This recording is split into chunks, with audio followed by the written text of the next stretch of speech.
مسجد کے نظام کو چلاتے ہیں، باقاعدہ وہاں پہ امام اور خطیب کا بحیثیت ملازم تقرر کیا جاتا ہے۔ اب جو اس آدمی کا تقرر کیا جاتا ہے وہ مسلمان تو ہے، بالکل، اس کو اسلام کے بنیادی جو مقاصد ہیں اس کا علم تو ہے۔ جی، اگر اپنے لاؤڈ سپیکر سے وہ رشوت کے خلاف لیکچر دے، وہ بدماشی کے خلاف لیکچر دے، وہ گناہ سے لوگوں کو روکنے کے لیے لیکچر دے، وہ حرام کے کمائی سے اجتناب کرنے کا لیکچر دے، تو کیا اس کو کوئی روک سکتا ہے؟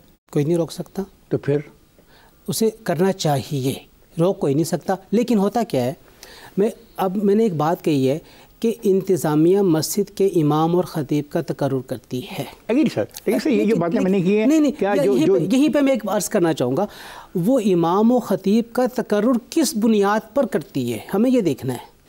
صاحب ظاہر ہے کہ وہ عالم ہوگا، وہ قرآن کا حافظ ہوگا، یہ تمام چیزیں ہوں گی، وہ قرآن کے بنیادی اصولوں کو جانتا ہوگا، لیکن اس کے ساتھ ساتھ وہ یہ بھی دیکھتے ہیں کہ یہ تنخواہ کتنی ڈیمانڈ کرے گا اور ہم کتنی تنخواہ اس کو دے سکتے ہیں۔ یہ بس ذہن میں رکھیے گا، جو ہائیلی پیڈ علماء ہیں، جو ہائیلی ایجوکیٹڈ علماء ہیں، وہ جن امور کے بارے میں آپ نے نشاندہی ابھی کی، رشوت ستانی کے بارے میں، بدماشی کے خلاف علم کو پھیلانے کے لیے اور لوگوں کو خیر کے امور سے آگاہی، اور خاص طور پہ جو معاشرتی امور ہیں اور جو معاشرتی برائیاں ہیں ان کو ریڈیگیٹ کرنے کے لیے، تو پھر جو ایسا پڑھا لکھا عالم ہوگا جب وہ کسی بھی مسجد کے اندر آئے گا تو وہ جو ڈیمانڈ کرے گا اپنے علم کی بنیاد کے اوپر، وہ عمومی طور پہ وہ انتظامیہ پہ نہیں کر پاتا۔ مسجد کا ممبر بجا طور پہ معاشرے کی صحیح رہنمائی کر سکتا ہے اگر اسے آزادانہ طور پہ کام کرنے دیا جائے۔ اصل سر یہ جو شکر گزاری کا ایمانداری سے کیا تعلق ہے، اور ایک بے ایمان معاشرے میں جو ایمانداری کی روش کیسے اپنائی جائے؟ شکر گزاری اور ایمانداری،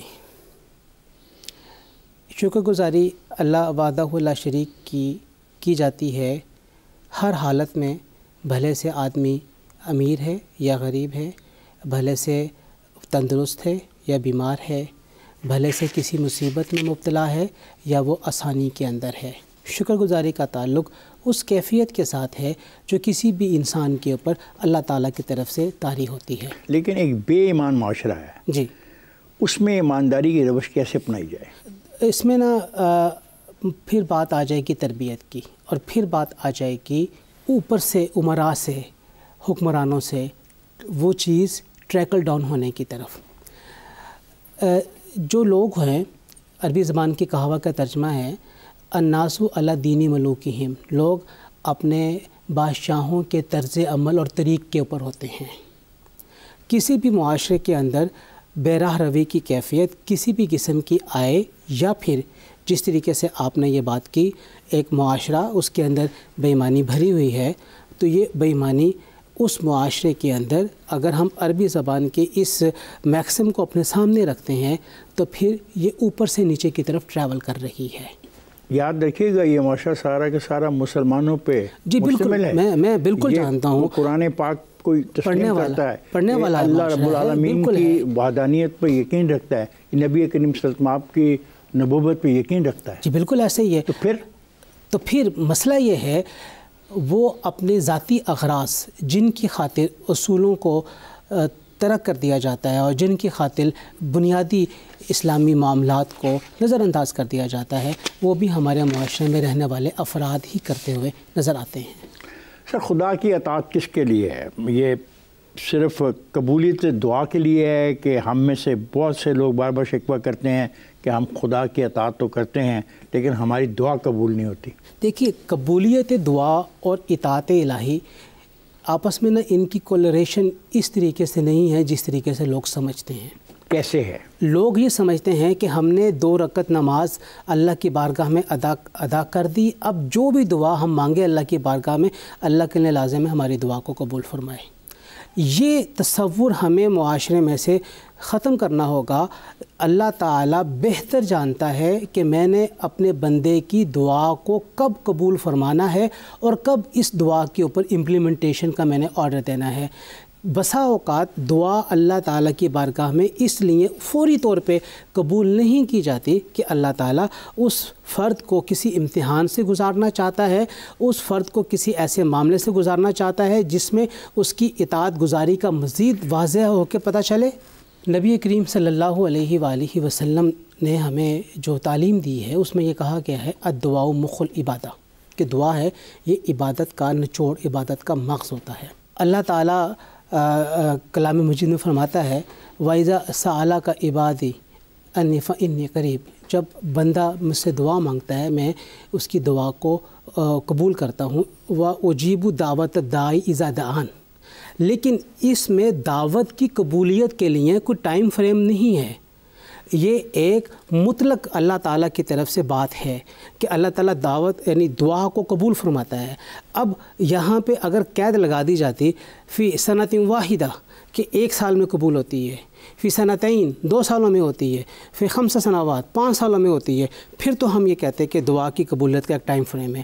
اللہ تعالیٰ نے دعا کی قبولیت کا ٹائم فریم نہیں دیا ہے۔ دعا مانگنا بندے کی ذمہ داری اور بندے کی اپنی رضا ہے، جس سے اللہ تعالیٰ کب قبول فرمائے یہ اللہ تعالیٰ بہتر جانتا ہے۔ نعیمی صاحب، یہ دعا کی قبولیت کی کچھ شرائط ہیں؟ مقامات اور اوقات ہیں۔ مثال کے طور پہ جب جمعہ کا دن ہے اور 2 خطبوں کے درمیان کا ایک وقت آتا ہے، وہ وقت دعا کی قبولیت کا وقت ہے۔ صبح تہجد میں جب ہم اللہ تعالیٰ کے حضور نوافل ادا کر رہے ہیں، اس کے بعد اللہ تعالیٰ کے حضور دعا کی جاتی ہے، وہ دعا کی قبولیت کا ایک وقت ہے۔ روزے کی افطاری دعا کی قبولیت کا وقت ہے، سحری دعا کی قبولیت کا وقت ہے۔ ہر عبادت کے بعد دعا کرنا یہ قبولیت کا مقام ہے۔ اسی طریقے سے جب ہم حج کرتے ہیں، حج میں مختلف مقامات جیسے یوم عرفہ کے دن، 9ویں ذی الحجہ کے دن، میدان عرفات میں عصر کے بعد سے لے کے مغرب تک کا وقت اللہ تعالیٰ کے حضور دعا کریں، انتہائی قبولیت کا وقت ہے۔ اسی طریقے سے جب ہم شیطان کو کنکریاں مارتے ہیں، اس کے بعد دعا کی قبولیت کا وہ مقام آتا ہے۔ اسی طریقے سے جب ہم خانہ کعبہ کا طواف کر کے ہم نوافل ادا کرتے ہیں مقام ابراہیم کے اوپر، وہاں پہ دعا کی قبولیت کا وہ مقام ہے۔ اور پھر صفا اور مروہ کے درمیان جب ہم چکر کاٹتے ہیں تو ہم ہر چکر کے بعد صفا پہ رکتے ہیں یا مروہ پہ رکتے ہیں، وہاں پہ ہم اللہ تعالیٰ کے حضور دعا کرتے ہیں، تو وہ بھی دعا کی قبولیت کا مقام ہے۔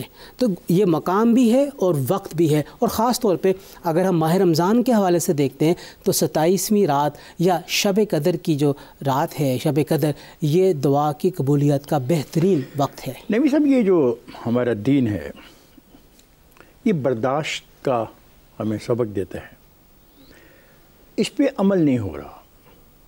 کیا وجہ ہے کہ اختلافات بڑھتے جا رہے ہیں اور ہم ایک ایسے رستے پہ چل پڑے ہیں جو رستہ قرآن پاک میں ہمیں نہیں بتایا گیا؟ تو یہ عدم برداشت ہے، اس کے بارے میں آپ کیا کہیں؟ ہمارے معاشرے کی جو خرابیوں میں سے یا ایک ہمارے معاشرے کے ڈیٹیوریشن ہونے کے لیے ایک بنیادی سبب عدم برداشت۔ عدم برداشت ہمارے معاشرے میں معاشرتی بھی ہے، سماجی بھی ہے، سیاسی بھی ہے، مذہبی بھی ہے، اور یہ ساری اقسام ہر جگہ کے اوپر پائی جاتی ہے۔ ہم اپنے تئیں یہ سمجھتے ہیں کہ جو کچھ ہمارا علم ہے، جو کچھ ہمارے خیالات ہیں اور جو کچھ ہمارا نظریہ ہے یہی درست اور صحیح ہے، اور باقی تمام نظریے، خیالات اور ان کے رویے وہ سارے کے سارے غلط ہیں۔ نبی کریم صلی اللہ علیہ وسلم آپ کا دور دیکھ لیں اور خلفائے راشدین کا دور دیکھ لیں تو وہاں پہ برداشت تو دیکھنے کو ملتی ہے، برداشت دیکھنے کو ملتی ہے۔ تو آج کیا ہوا؟ ہم نے سیرت پاک کے ان اسباق کو چھوڑ دیا ہے۔ سر، ہم کس قسم کے مسلمان ہیں؟ نام کے یہ ہم روزے رکھ رہے ہیں آج کل، اس کا اصل مقصد یہ نہیں تھا کہ تقوی کا حصول ہو؟ اور ایک مسلمان کو کیسے یہ علم ہوگا کہ اس کے روزے اس کے مقاصد کو پورا کر رہے ہیں؟ جب روزے کے بعد اور روزے کے وقت میں اس کے اعضاء سے کسی بھی قسم کی برائی کا سرزد ہونا نہ پایا جائے تو اس کا معنی یہ ہے کہ وہ تقوی کے حصول کے راستے پہ چل رہا ہے۔ وہ جھوٹ نہ بولے، وہ دھوکہ نہ دے، وہ کسی کو گالی نہ دے، کسی کی غیبت نہ کرے، دکاندار ہے دکان پہ بیٹھا ہے ملاوٹ والی مال نہ بیچے وہ، اور جو صحیح پروفٹ ہے جو لینا چاہیے اسے وہ لے، وہ لوگوں کی جیبیں نہ کاٹے۔ اگر وہ سارے یہ عمل کر رہا ہے تو اس کا ماننا ہے وہ تقویٰ کے راستے پہ چلے۔ جب ہم سجدے کرتے ہیں تو کیا سجدہ ہی ہمیں سکھایا گیا یا سجدے کی ہی ہدایت کی گئی؟ اور باقی چیزیں جو آپ نے بتائیں، جو جن پہ میں بات کرتا ہوں کہ زنا نہ کیا جائے، شراب نہ کی جائے، کم مت تولو، یتیم کا حق مت چھینو، یہ ساری چیزیں سجدے کے ساتھ بیان ہوئی ہیں۔ جو سجدہ ہے، سجدہ 5 عبادات ہیں نا بنیادی، ان میں سے ایک عبادت ہے جس میں سجدہ آتا ہے، یعنی نماز۔ تو اگر ٹوٹل ہم اسلامی پورے کے پورے ایک اسلامی دین اسلامی کو دیکھتے ہیں تو عبادات تو 25% بنتی ہیں، باقی 75% تو لوگوں کے ساتھ ہمارے معاملات ہیں، اور جن کے بارے میں لوگوں کو ذرا بھر بھی خیال نہیں کہ اللہ تعالیٰ کے حضور ان تمام کے بارے میں ہمیں جواب دہ ہونا مجھے یہ بتائیں کہ قرآن پاک اس کے بارے میں کیا کہتا ہے؟ جب ہم لوگوں کے حقوق پر ڈاکہ ڈالتے ہیں تو قرآن ہمیں کیا وارننگ دیتا ہے؟ دیکھیے، نبی کریم صلی اللہ علیہ وسلم کا فرمان ہے آتی کل ذی حق حق کا ہو، ہر حق والے کو اس کا حق ادا کرو۔ آپ کا یہ حکم ہے، آرڈر ہے۔ ہم میں سے ہر بندے کے ذمے کچھ نہ کچھ ذمہ داریاں ہیں جو اس کے فرائض بنتے ہیں، جو دوسرے کا حق بنتے ہیں۔ اللہ کے نبی صلی اللہ علیہ وسلم کا یہ فرمان ہے کہ ہر حق والے کو اس کا حق ادا کرو۔ جیسے میں آپ کا مہمان ہوں، بطور مہمان میری کچھ ذمہ داری ہے کہ میں اپنے میزبان کی عزت کروں، اور بطور میزبان آپ کی ذمہ داری ہے آپ میرا اکرام اور تعظیم کا حق ادا کریں۔ اسی طریقے سے ہم جب معاشرے میں نکلتے ہیں تو ہر انسان کے کچھ رشتے ہیں، اور کچھ اس کے معاشرے کے حوالے سے ہیں، کچھ ریاست کے حوالے سے ہیں، کچھ انسانوں کے حوالے سے ہیں۔ معاشرے میں جو یہ غربت ہے، جو بے روزگاری ہے، جو محرومیاں ہیں، تو پھر مجھے بتائیں کہ وہاں پہ جو یہ لوگ جو ایسے ہی زندگی گزار رہے ہیں، ان کی حمایت کون کرے، ان کی مدد کون کرے؟ اور کیا ان کی مدد کرنا آپ کا اور میرا فرض نہیں؟ ہر صاحب استطاعت کا فرض ہے، اور معاشرے کے یہ جو دھتکارے ہوئے لوگ ہیں، جو محرومیوں، دیکھیے تو اللہ تعالیٰ فرما رہا ہے وفی اموالہم حق للسائل والمحروم، کہ ان کے مالوں میں حق ہے سوال کرنے والوں کا اور محروم لوگوں کا۔ اور جو اسلام نے بنیادی تصور صدقہ، خیرات اور زکوٰۃ کا دیا ہے، وہ اسی ہی لیے دیا ہے کہ اللہ تعالیٰ کی اس مخلوق جو کہ سائل اور محروم کے درجے میں آتی ہے، اس کی تمام محرومیوں کو دور کیا جائے، ان کے تمام سوالوں کو پورا کیا جائے۔ نبی کریم صلی اللہ علیہ وسلم سے صحابہ کرام نے پوچھا ماذا ينفقون، ہم کیا چیز خرچ کریں؟ آپ صلی اللہ علیہ وسلم کو اللہ تعالیٰ نے قرآن کریم میں فرمایا قل العفو، اے نبی آپ فرما دیجئے جو تمہارے پاس زائد مال ہے اپنی ضروریات سے وہ لوگوں کے اوپر خرچ کر دو۔ اب اللہ کا حکم تو یہ ہے خرچ کرنے کے اعتبار سے۔ نمی صاحب میں ایک بریک پہ جا رہا ہوں، بریک سے واپس آتے ہیں تو گفتگو کے سلسلے کو جاری رکھیں گے۔ خواجہ میں جا رہا ہوں بریک پر، جائیے گا نہیں، ہمارے ساتھ رہیے گا۔ ویلکم بیک خواجہ، بات ہو رہی ہے نعیمی صاحب سے، آئیے گفتگو کے سلسلے کو جاری رکھتے ہیں۔ جی نعیمی صاحب، ہدایت تو ہے، اب ہم عمل بھی تو کی بات بھی تو کریں نا۔ آپ بھی اسی معاشرے میں رہتے ہیں، میں بھی اسی معاشرے میں رہتا ہوں، ہم یہ سب چیزیں دیکھتے ہیں روز جی کہ لوگوں کی اتنی غربت بڑھتی جا رہی ہے کہ وہ اپنے آپ اپنی زندگی سے آوازار ہوتے جا رہے ہیں۔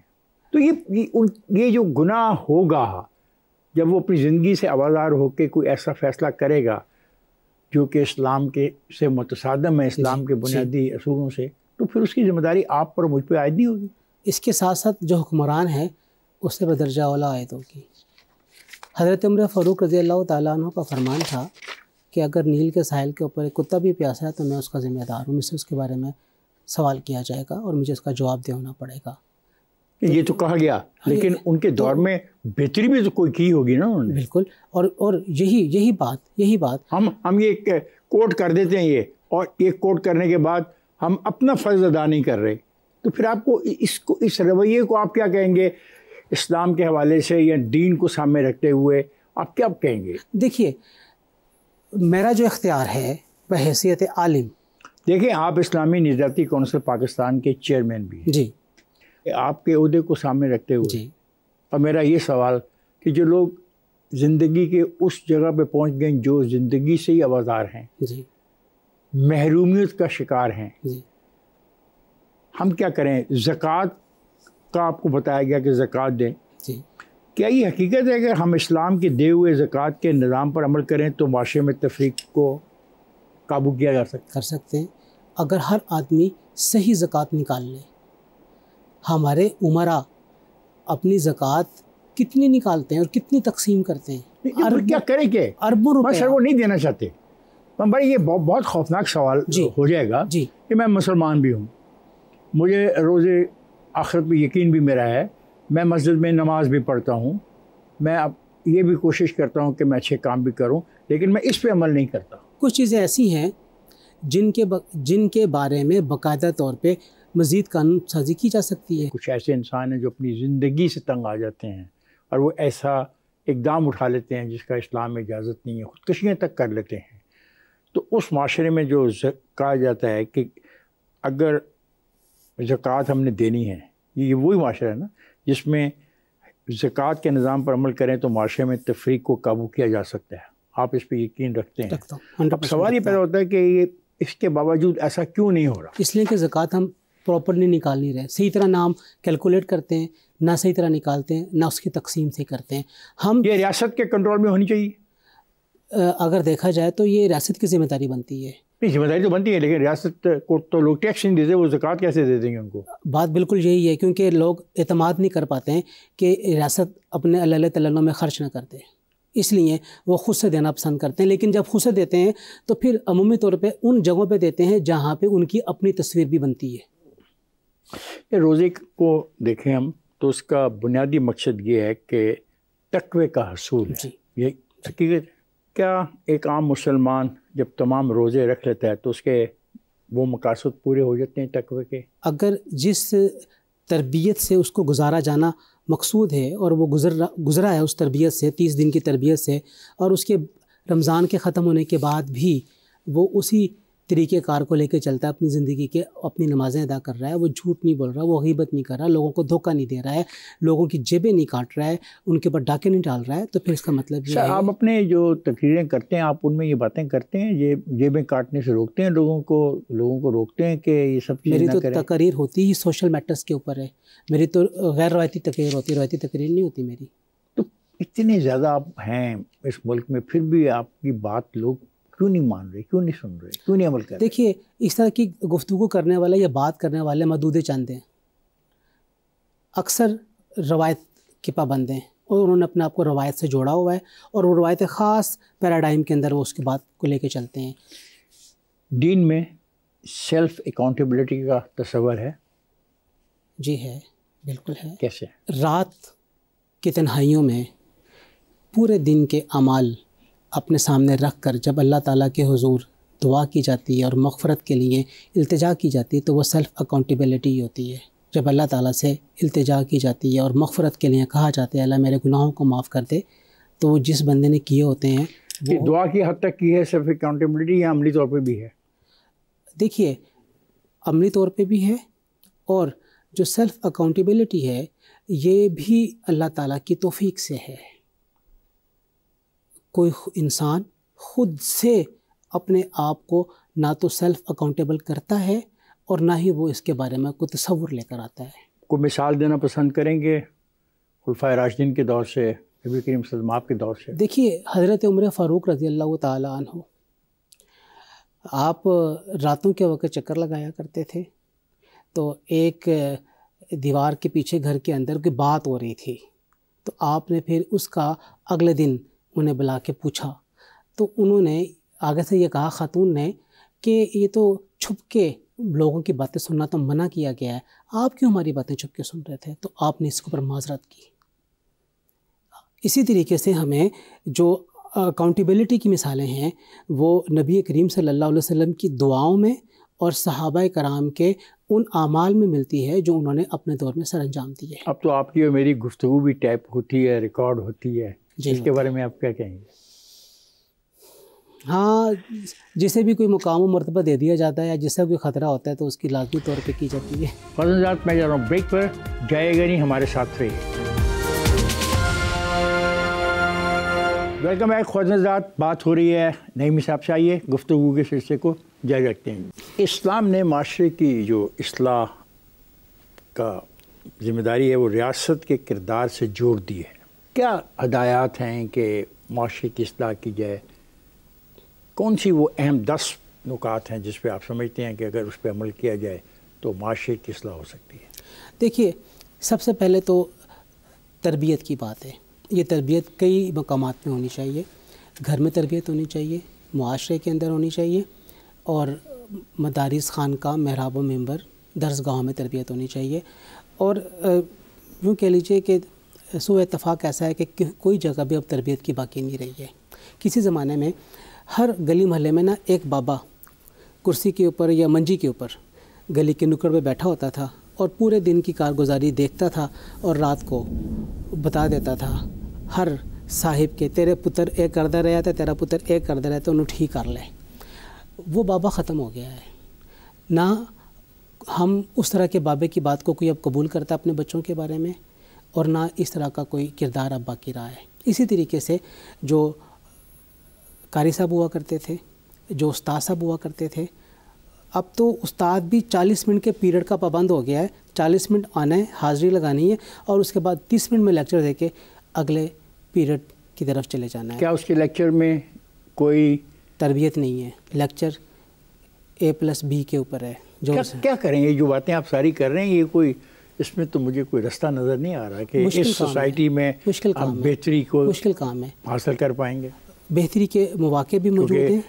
یہ ماہ رمضان ہے، ہم روزے رکھیں گے، مسجدوں میں جائیں گے، تراویح میں شامل ہوں گے، لیکن اس کے باوجود جب باہر آئیں گے مسجد سے تو پھر ویسے ہی ایک بکھرے ہوئے لوگ ہوں گے. اسی کو ہمیں مشکل کام ہے، بہت چینج کرنے کی ضرورت ہے. اور یہ کام ہو رہا ہے لیکن محدود سطح پہ ہو رہا ہے. اور یہی محدود سطح اگر ایک لنک اپ کے ذریعے، ایک چین کے ذریعے آپس میں جڑ جائیں تو میرا خیال ہے کہ ہم چینجنگ لانے میں. وہ چین کیسی ہوگی؟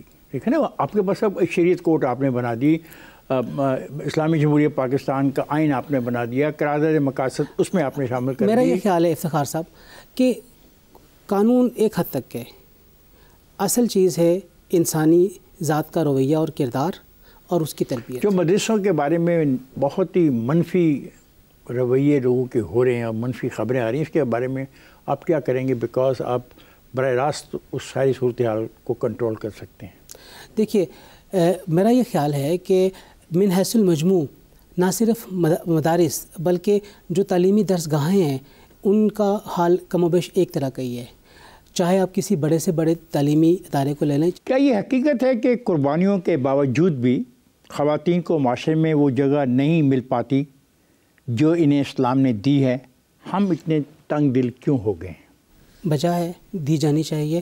ہمارا معاشرہ مرد معاشرہ ہے، اور مرد معاشرہ اس وقت تک ان خواتین کو حق نہیں دیتا جب تک کوئی ان کے اوپر سے حق. یہ خواتین پائلٹ بھی ہیں، ڈاکٹر بھی ہیں، نرسز بھی ہیں، جنرل بھی ہیں، پولیس میں بھی کام کرتی ہیں، اداروں میں بھی کام کرتی ہیں، تو پھر ہم اتنے تنگ دل کیوں ہیں؟ کیوں نہیں ہم یہ تسلیم کرتے وہ بالکل ہمارے طرح کا کردار ادا کر سکتی ہیں؟ ہمیں کرنا چاہیے.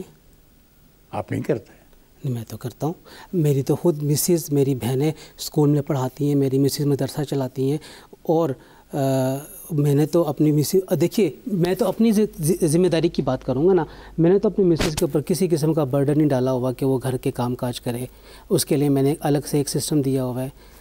میں تو اپنی ذمہ داری کی بات کروں گا. ویسے سر، آپ کا کردار نہیں بطور چیئرمین اسلامی نجاتی کونسل کے آپ مردوں کو یہ بات سمجھانے کی کوشش کریں؟ ہم سمجھانے کی کوشش کرتے ہیں تو اس کے بعد بہت کچھ سننے کو ملتا ہے. اس کے لیے کوئی قوانین کی ضرورت ہوگی، کوئی قوانین بنانی چاہیے. دیکھیے، میرا ذاتی ہے کہ قوانین کی بجائے نا ہمیں تربیت اور کردار سازی کی طرف توجہ دینی چاہیے. لوگ جب قانون بنتا ہے نا تو لوگ قانون توڑنے میں فخر محسوس کرتے ہیں. میرا آج کا آخری سوال ہے کہ دین کے معاملے میں کوئی جبر نہیں. یہ بات صورت یونس میں، صورت بقرہ میں اور صورت انعام میں لا اکراہ فی الدین. تو پھر اقلیتوں کے ساتھ جو سلوک ہوتا ہے غلط ہے. تو اس پہ آپ کیوں نہیں ڈٹ جاتے؟ آپ جیسے لوگ جو یقین رکھتے ہیں. اسلامی ذاتی کونسل کے پلیٹ فارم پہ ہم نے اس مسئلے پہ بہت کام کیا، بلکہ میں پرسوں بہاولپور یونیورسٹی میں تھا اور وہاں پہ کونسل کی گولڈن جوبلی کے حوالے سے ایک پروگرام تھا. اس کا عنوان تھا اسلامی ذاتی کونسل کا پاکستان میں بین المسالک ہم آہنگی اور بین المذاہب رواداری میں کردار، اور ہم نے اس پہ بہت کام کیا ہے. سیالکوٹ کے واقعے سے لے کے سوات تک کے واقعے. سیالکوٹ کے واقعے کا کیا بنا، مجھے بتانا پسند کریں گے؟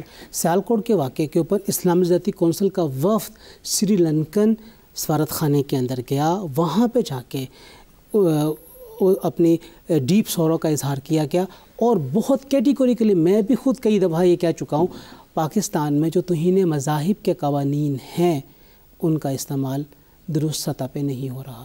اقلیتوں کے بارے میں اسلام بہت زیادہ ہماری رہنمائی کرتا ہے، کیونکہ اس زمانے میں جب یہ اسلام آ رہا تھا تو وہاں پہ اقلیتیں بھی تھیں، اور اقلیتوں کے ساتھ جو سلوک ہے وہ اس کا تذکرہ ہم قرآن میں بھی دیکھتے ہیں، نبی کریم صلی اللہ علیہ وسلم آپ کے جو خطبات ہیں ان میں بھی دیکھتے ہیں. آپ کیا کہتے ہیں؟ نجران کے عیسائیوں کے ساتھ نبی کریم صلی اللہ علیہ وسلم کا ہونے والا معاہدہ یا آپ کا دیا گیا امان اور میثاق مدینہ کی 52 آرٹیکلز مسلمانوں کی آنکھیں کھولنے کے لیے کافی ہیں کہ کسی بھی اکثریتی معاشرہ جہاں پہ مسلمان زیادہ ہیں وہاں پہ کم افراد میں اگر غیر مسلم رہتے ہیں تو ان کو کس طرح کے حقوق دیے جانے چاہیے.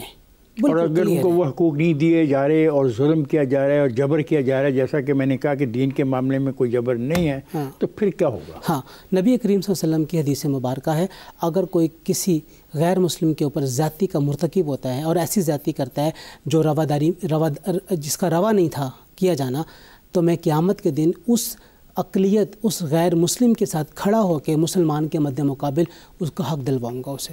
راغب حسین ایمی صاحب، آپ کا بہت بہت شکریہ، آپ تشریف لائے اور آپ نے اس پروگرام میں شرکت کی.